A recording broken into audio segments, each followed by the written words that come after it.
Well, good morning, everyone. Good morning. Today we're going to continue our look at the Beatitudes. Following up last week, we talked about the kind of an overview of that teaching from the Gospel of Matthew. Some of you will remember that there's also kind of a parallel teaching in the Gospel of Luke. Although Luke only gives 4 Beatitudes, St. Matthew gives us 8, and so that's the ones that we're going to be looking at. So today the first one is, blessed are the poor in spirit, for theirs is the kingdom of heaven. So I want to go back briefly at least and talk about this painting. And I've used it in the materials for the course. I've used it as the background here by a 19th century painter named Karoli Ferenczi, who is a Polish-Hungarian painter of the late 19th century. And of all the images that I could have or might have selected for the Sermon on the Mount, certainly the Beatitudes, which began, of course, with, and he began to teach them. Of all the ones I could have chosen, this one really spoke to me personally. And I know we talked about this some last week, but it's really been, this particular painting has really been on my mind. And part of it is because of some things that you guys brought out that I haven't really even thought about before. I've even ordered a print of this for myself, by the way. And for those of you who maybe weren't here last week, this will be new stuff anyway. So the scene, the general scene kind of evokes a tranquility, doesn't it? I mean, and if you can't really see it quite as well, because parts of it are shaded, it's highly contrasted, particularly above the trees, the landscape. But it's also the cover of your folder that I gave you. I did put a lighter version there. Kind of evokes this feeling of tranquility. Can we agree with that? Kind of serenity, this very pastoral kind of scene. It could be a group of people just sitting in a field, just having a conversation. And I cannot, though, stop thinking about one certain quality of this artwork that I have to go back and talk about. To begin with, the overwhelming scene that really dominates the whole top of the painting is just landscape, right? It could be any landscape. It could be anywhere. And it has all the qualities of if you knew anything about late 19th century anybody familiar with like the Hudson River Valley School? That particular era is producing a lot of beautiful, natural, pastoral kind of scenes. It kind of belongs to that. I mean, you could look at that and say, well, that looks like a typical 19th century landscape, or a landscape painting, except that Jesus is in it, okay? He is the obvious focal point in this painting. And do you find that interesting? First of all, how do you know that's Jesus? How do we know that's Jesus? Or couldn't that be anybody else? Let's say that you stumbled upon this painting and you didn't know that Karoli Ferenczi had named this the Sermon on the Mountain. You didn't know that. But don't you find it interesting that he is the focal point, that you immediately identified who he was? And the reason, artistically, I find it interesting that he's the focal point is because it violates an important artistic principle. Where is he sitting? He's not in the middle. He's not in the middle. He's like, we call it linear perspective, where the eye naturally goes is to the center. But in this painting, your eye naturally goes to him, and he's off-center. So I really couldn't stop thinking about that. I thought, well, perhaps that's not an accident. I'm not saying... Everybody's looking at him, which helps us look at him too. That's right. But where your eye naturally goes, would tend to be toward the center. I mean, it's a classical principle of art. Everything we understand about the rules of art, this kind of violates. So the more I thought about it and looked at it, the more fascinating it really is to me. And Jesus is seated, of course, and he is at the same level as the people to whom he is speaking. He's at the same level. There is no halo, yet he is instantly identifiable. His presence here, I think, has enough power to enrapture even the knight seated to his right. And yes, that's a knight in armor, seated to his right. And if you study the figures really closely, and I'm going to encourage you to go do this again, they all at first glance seem to be kind of from the same period. But the more you study, the more you realize they belong to different periods of history. So yes, it's obviously intended to be an anachronistic scene, isn't it? Jesus' words aren't trapped in history. The first Beatitude. Blessed are the poor in spirit, for theirs is the kingdom of heaven. Sometimes this is translated as happy are those. Let's do this. Happy are those who have the heart of a poor one. Sometimes that's how that's translated. Remember last week, do you remember what your Greek vocabulary word was last week? Bobby Sue, remember your Greek vocabulary word? Call out, Bobby Sue. Dottie, remember what your Greek vocabulary word was last week? So the word that Jesus uses for blessed in the Greek is makarios, which means happy. I mean, probably that's the best translation for it, is happy. So sometimes this is translated as happy are those who have the heart of a poor one. Now, there are two ways to express the word poor in Greek. So which one is Jesus talking about? And that's an important question for us. Because one way to say it in Greek is you're using a word that makes a connotation of the working poor people. And then the other word for poor is somebody that is truly has nothing, without resources, without income of any kind, no means at all. And okay, so for us today, I mean, think of the difference between someone who is barely getting by on a minimum wage job, okay, and somebody who has no income at all and is homeless, begging for food or begging for whatever they have to have on a day-to-day basis, begging to survive, basically. So in the Gospel of Luke, when Jesus described the widow, remember the story about the widow who gave her 2 mites, the copper coins, which was all that she had, he used the word that has the connotation of working poor. This was a woman who had very little, but she gave all she had. Does that make sense? So that word, the word that he uses there is that connotation of the working poor. She was poor, yes, but she had some meager resources. Then there is the word that Jesus uses about Lazarus, who sat outside the gate of the rich man's house. Do y'all remember this story? Lazarus outside the gates of the rich man's house, and he begs every day just for crumbs from the table. That's a different word that he uses to describe his state. This word for poor has the connotation of, and this is where it's important for us today, it has the connotation of not only not having anything, it's a sense of shirking away, hiding away, cringing perhaps. Do you remember, I mean, sort of the posture of Lazarus was that he would, and he waited there every day, but think of the shame that might have gone along with that.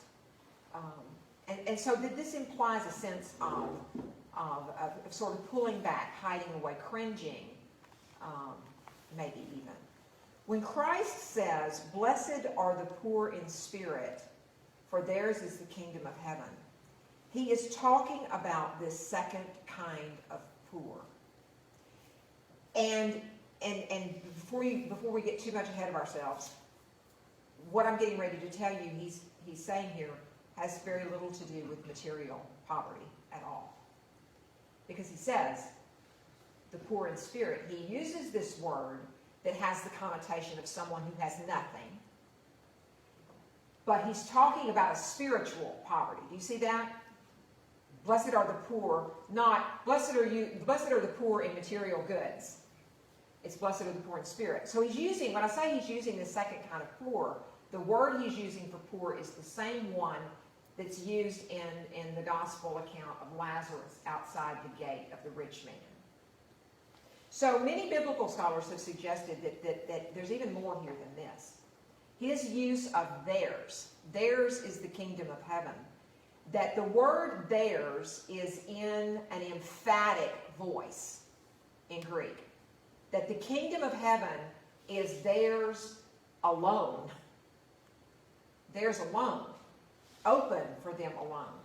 So assuming that that is true, and we're not just reading this at face value, but assuming that that is true and knowing that this is the first of the Beatitudes, right, don't you think it would be kind of important, maybe to understand this one a little better, if in fact what Jesus is saying is blessed are the poor in spirit because they're the only ones who are getting into heaven? And this is the first of the Beatitudes, and we know that he's laying the foundation for all the others. It's like, well, let's start here, because if you can't get past this one, there's no reason to hear the rest of them, right? Don't you think it's kind of important we really get to the essence of what he's saying? If that is true, if the kingdom of heaven belongs to these people, we probably ought to get to the bottom of what it means to be poor in spirit. So what I want to share with you today, and again, I'm not going to go too deeply into this, but how this passage has been interpreted by, as I said, people a lot smarter than me, bigger minds than mine. Last week I gave you the reading of just a brief excerpt from St. Augustine's commentary on the Gospel of Matthew, in which he briefly discusses this next time, which are the meek, for they shall inherit the land. Actually, the excerpt I'm giving you today is from St. Jerome's commentary on all of the Beatitudes, of which we'll be looking at the second one next week. He actually, of course, St. Jerome has something to say about the first Beatitude, as you're going to see. He goes through all of them, and not unlike what St. Augustine and others have said. So I feel like I'm in kind of safe territory here. And so after I've gone through this kind of laying out of what others have suggested about the meaning of Jesus' words, as I said, I do want us to have a brief conversation about what we think. Going back to Ferenczi's beautiful 1896 painting, in which people from all times are sitting there with Jesus, hearing the words he spoke 2,000 years ago. Imagine a spot outside here somewhere today. It's a really pretty day. We could go do this if you wanted to. Want to take a little field trip? Imagine a spot where we would hear these words today. At the point that we are right now in our lives, he were to speak these words to us. How are our own hearts supposed to be conformed to their meaning? Our individual own hearts, how are we supposed to conform to their meaning? Because this is the first Beatitude, most see it as the source of all of the others. Think of it as the foundation from which all of the others are built and from which all of the others naturally flow. Think of it that way. Every single following Beatitude contains some element of the first one, to some degree or another. At the very heart of the gospel is poverty. Y'all hear me say that? And that's not really me saying that. That's, as I said, this sort of consensus of some great minds of Christianity who are interpreting Jesus' words. How the church is interpreted. The heart of the very gospel is poverty. Material poverty, and then the kind of poverty that Jesus is talking about here. But St. Augustine and St. Jerome point out to us both that what he is speaking of here is spiritual poverty. He's not saying that only poor people materially are getting into heaven. You know, get rid of your iPhone, sell your house, sell everything you own, right, and go live as a beggar. That's not the message here. And both St. Jerome and St. Augustine are very quick to point that out. That's not what he's talking about. He's talking about a spiritual poverty. The way St. Jerome says this in his commentary on the Gospel of Matthew is the word he substitutes is humility for spiritual poverty. It is humility. And that's a foundational virtue, isn't it? That is the foundational virtue upon which everything else is built. Not a lack of goods, not a lack of money, St. Jerome says, but it's humility. You can have all the riches in the world, and you know this. You can have all the riches in the world and be prideful. And pride is what is at the core of this beatitude. Material poverty, I think, gives us kind of a tangible example, something that we could at least get our heads around if we're trying to figure out what this means. It's a starting point. You know, we can start with material poverty. And many of the saints did this. They had to be materially poor in order to get to a spiritual poverty. You know, I think a lot of us rather hope that's not the case for everybody. but it's true that you see that mirrored in many of the lives of the saints. But it's a starting point to speak of something that we can understand in a physical sense. Because think about it. To lack something that one needs or wants, particularly a need, in a physical sense, mirrors the soul in need of, the soul lacking, I should say, the physical sense of lacking. We can mirror that in the soul lacking in some need of self. So think about the material and the spiritual here as being two different dimensions. We have physical needs, we have spiritual needs, and our spiritual needs, because we are broken and imperfect, don't always express themselves correctly, do they? So, if we are poor physically, we want the material, right? If I'm hungry, I want something to eat. The mistake is to think that to be poor spiritually means the same thing. That somehow the things of this world are the things that are going to satisfy the soul, satisfy the spirit. So, we all know this. This is not news. The great core of the gospel is humility. As all the fathers point to us, it is the base part of ourselves that inclines us, I mean the basis part of us, that inclines us to see the things of the world, especially attention, fame, acclaim, recognition, right? Just the attention the world can give us. It is the basis part of ourself that is at work when we see those things as fulfilling. Do y'all all know what I'm talking about? We see those things as fulfilling. And that's not to say that they're unimportant. It's not, I mean, who doesn't like a little attention now and then? That's not what we're speaking of here. But humility, the sense that is here in this, blessed are the poor in spirit, this kind of humility is a complete letting go of the self. It's a complete letting go of the self. Others first. You, then me. Right? Complete letting go of the self. So what does this spiritual poverty, what does it look like? Practically, exactly, look like. At least one writer has described it this way. They said it is freedom. Freedom. I thought that was an interesting word, so I had to read about this some more. Freedom to receive what comes to you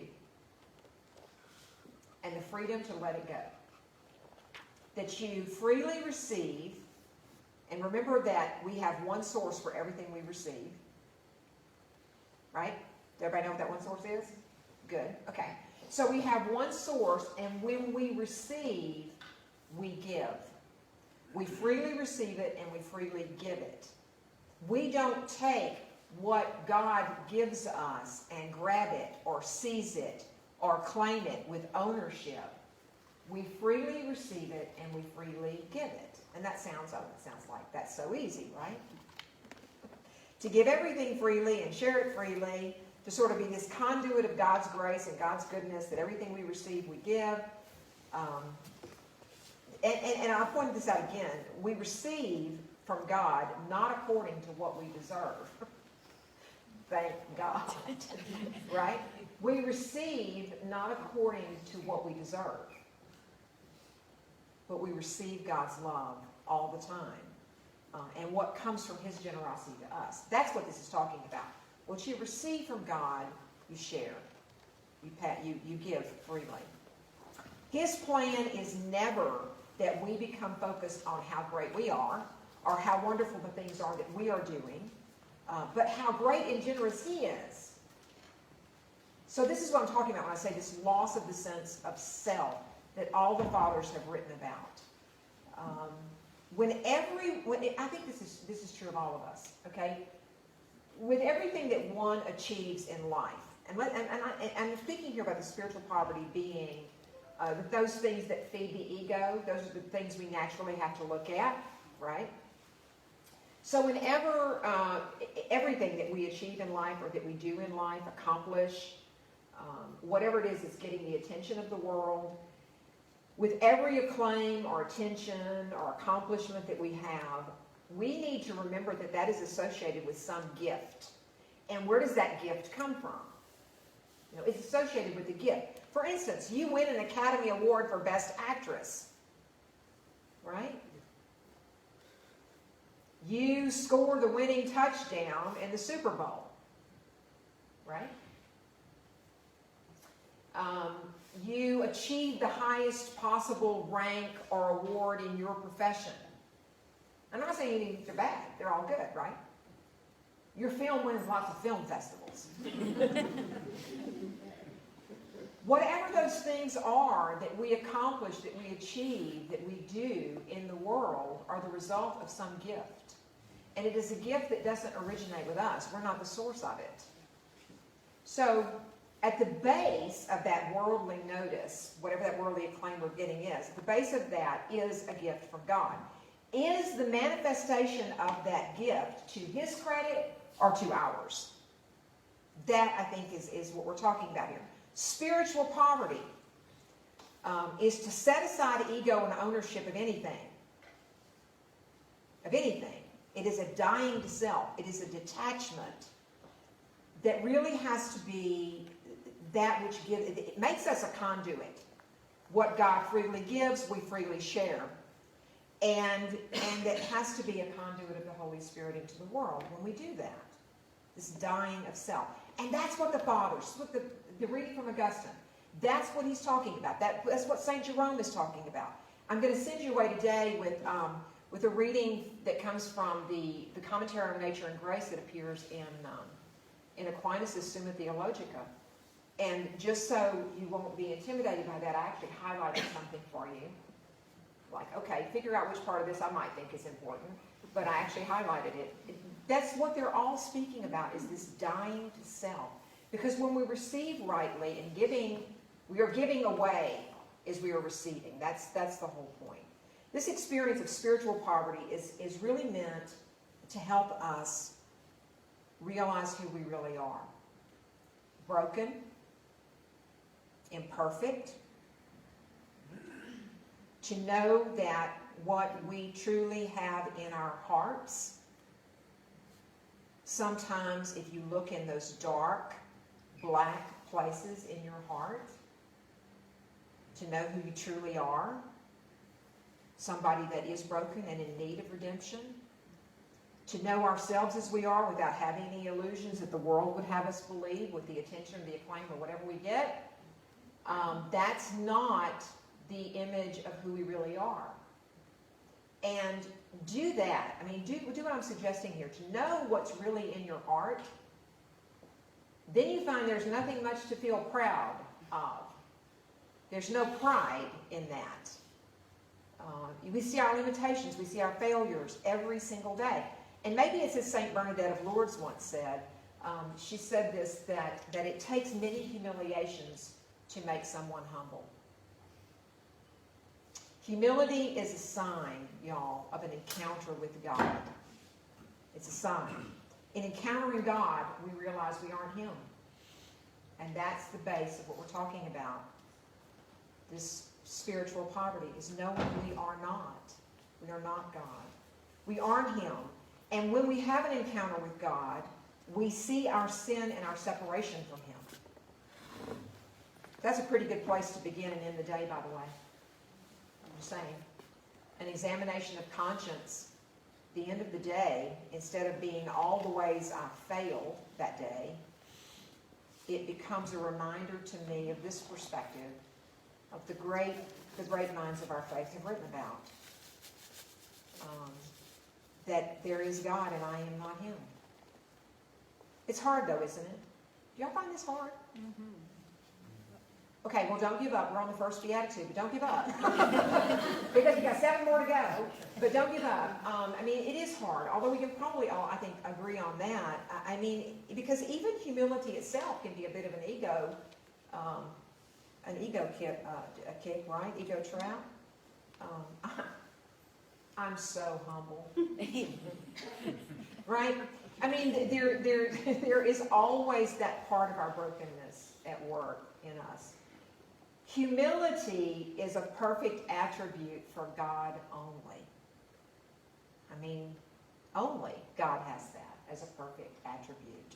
But we share it in little ways. And of course, this entire journey of the soul, as St. Augustine writes, this entire journey of the soul is about getting there. It's progress. It's not perfection.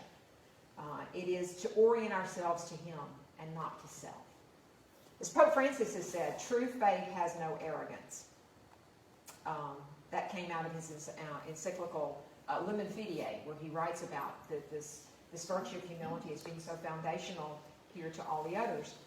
That true faith, he says, has no arrogance because it is a gift. And it all goes back to the source, right? Receiving from the source, receiving freely and giving freely. And we can do nothing, absolutely nothing on our own. Going back to that parallel. It's okay. Going back to that parallel of material poverty, though, because that's where we do get this confused, and also because spiritual poverty for many of the saints involved taking that step of material poverty. Okay? Does everybody understand? I'm not talking about the same thing, but many of the saints on their way to spiritual poverty felt that was necessary. Was this material poverty. Remember that in many ancient cultures, and this is true even to a certain extent in some factions of Judaism, material poverty was seen as a very negative thing. Indeed, as I said, even among some Judaism at the time, there is this notion that material poverty is somehow a lack of God's favor. When wealth was viewed as God's blessing. Now hold that thought. Wealth is viewed as God's blessing. Okay? This is very similar to a current construct you find in the world today. Anybody ever heard of something called prosperity gospel? Right? What's preached today is the prosperity gospel. So the idea is certainly still with us to some extent, I think, still relevant today. But even during the Protestant movement, for instance, Calvinism held, of course, that material wealth was a sign of God's favor. Although John Calvin would say that we should never speculate about who is among the chosen, can't ever speculate about who's among the elect, but if someone had material wealth, well, that might be a sign that they were among the elect. So this is an idea that really comes about conflating these two, material poverty with spiritual poverty, is kind of a modern construct. And that's what I want us to talk about at the end here. I'm giving you a preview of what I want to ask you.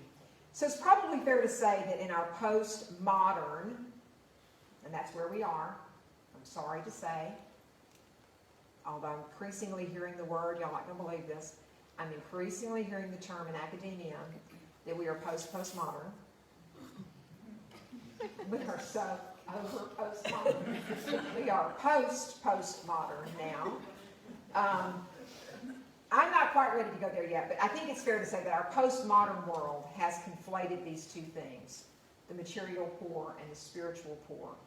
Even many of the current biblical commentaries that I looked at, now these were not by Catholic commentators, but even some of the more popular, newly published, I'd say in the last 10 years, biblical commentaries, for instance, on this particular, these chapters 5 through 7 of Matthew's Gospel.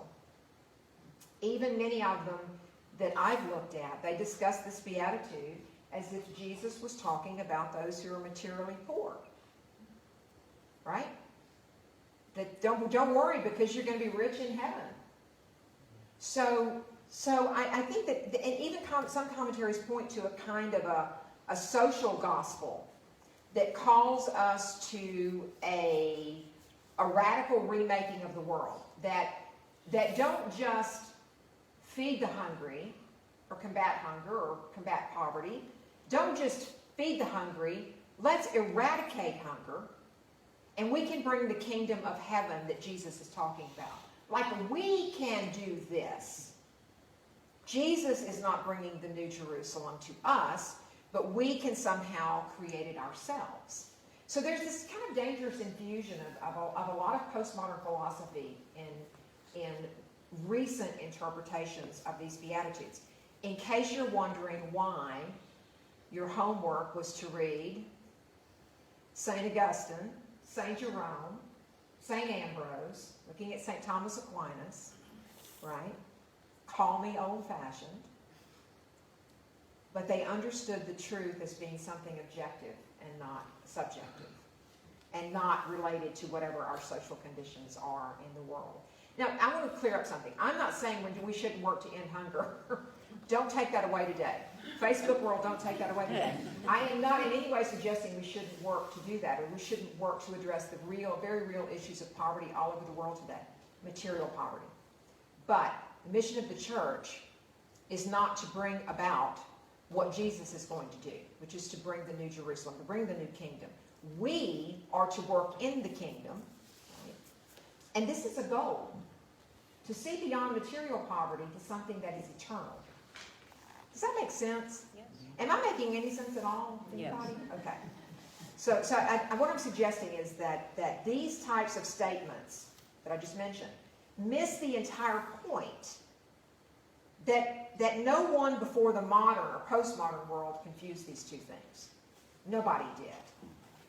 St. Jerome, which you're going to take away today, in his very typical, straightforward, sometimes quite offensive fashion, always entertaining fashion, will tell you that the word here is humility. They're not talking about being materially poor. The poor in spirit don't lack material goods. They lack pride in one degree or another, right? It's progress, not perfection, to one degree or another.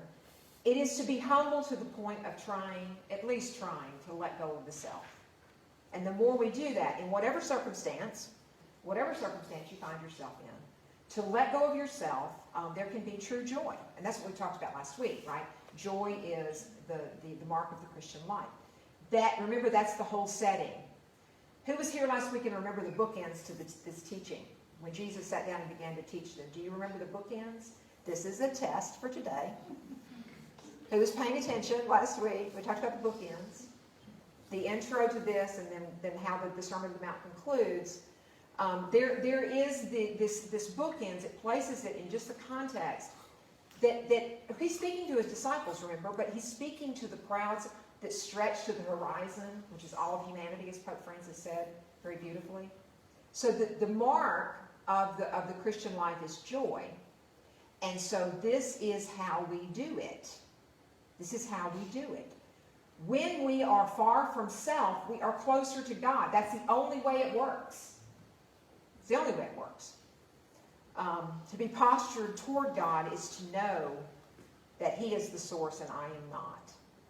Now, is there always a consequence to pride? Have you ever noticed this theme?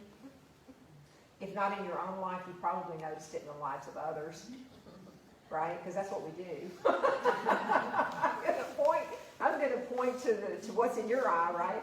But there's always this consequence to pride. We see it throughout. You don't have to read very far in sacred scripture before you see this, right? Get through Genesis without seeing the result of pride. Isn't it natural then that Jesus would begin the Beatitudes with this one? Right? I mean, who doesn't know the proverb? Pride cometh before the fall. Indeed, the fall of man, the fall of Lucifer, all separation from God is rooted in pride. And that's why Jesus begins with this one. St. Augustine summarized it this way, and pride is something he knew a great deal about, by the way. If you don't believe that, just read him. He knew a great deal about it. Read his Confessions. He really writes very beautifully about this when he says, it was pride that changed angels into devils. It is humility that makes men into angels. Okay? Blessed are the poor in spirit, for theirs is the kingdom of heaven. The kingdom that Lucifer challenged by believing himself equal to God, or perhaps better than God, right? The paradise from which man's choice to disobey got him and her evicted. Right? But we are not left alone. And that, of course, is the core of this. We're not left alone. We're not left here. Remember last week I asked you to think of the Beatitudes as promises? Do you all remember that? To think of them as promises. That God is faithful in his promise to not leave us alone. He's faithful in his promise to restore the broken relationship that our pride brought about. There is not one thing he forgets to deliver to us in that regard. Of course, we want to know, as several of the Psalms have asked, how long? How long? And I love this. I want you to listen to this. Even this questioning and this cry that we make, the cry of the soul to God, as the psalmist does, concludes with hope. And I want you to just listen to this. How long will you hide your face from me? How long must I bear pain in my soul and have sorrow in my heart all the day? How long shall my enemy be exalted over me? Notice anything there? Notice anything? What is it about the very question, how long, that really tells us something important? What are we automatically saying? Do you understand the question is not if? Man doesn't question. The psalmist here doesn't question if. The psalmist doesn't say if you hide your face, if you have sorrow all the day, if I have sorrow all the day, if my enemy is exalted. The question is how long? Which means this human question implies that we already know there's an end to it because God has promised that. And he brings about the restoration. Remember, we don't. But we can orient ourselves to him in such a way that we are spiritually poor, meaning we know that we aren't the ones to fix this. We aren't the ones in control. We must let go and detach from ourselves and recognize we are always in the presence of something much, much, much greater that I completely rely upon and depend upon. And anything he sends to me does not belong to me. Freely receiving, freely giving. Remember that man, we talked about this last week, that's sitting on the sweet slope, as Pope Francis called it in that papal audience of 2 years ago that I shared. The man sitting on that sweet slope is none other than God himself incarnate in the person of Jesus Christ, teaching us the way. Can we do this? Can we die to self? I mean, at least sometimes, partially, occasionally. St. Anthony of the Desert did it. Right? This third, early 4th century Egyptian hermit monk who lived to be like, 100 and... I'm looking at Father Jerry, like 105, I think, lived to be like 105.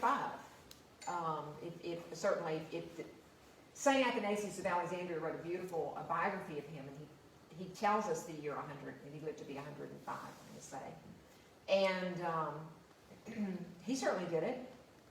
When he came out of the desert, it was only on a few occasions. It was so he could visit those Christians who were in prison during times of persecution. He did that. He would come out of the desert to address some major heresy in the church, in which case, at this point in time, it was the Arian heresy about Jesus being co-equal with the Father. He came out of the desert to do that. And then, what's interesting, though, is that we have a record, and St. Athanasius tells us this, that the Emperor Constantine wrote him a letter in which he praised him, just praised him for his humility. Do you see what's odd about this? And it's the emperor praising him, this hermit monk.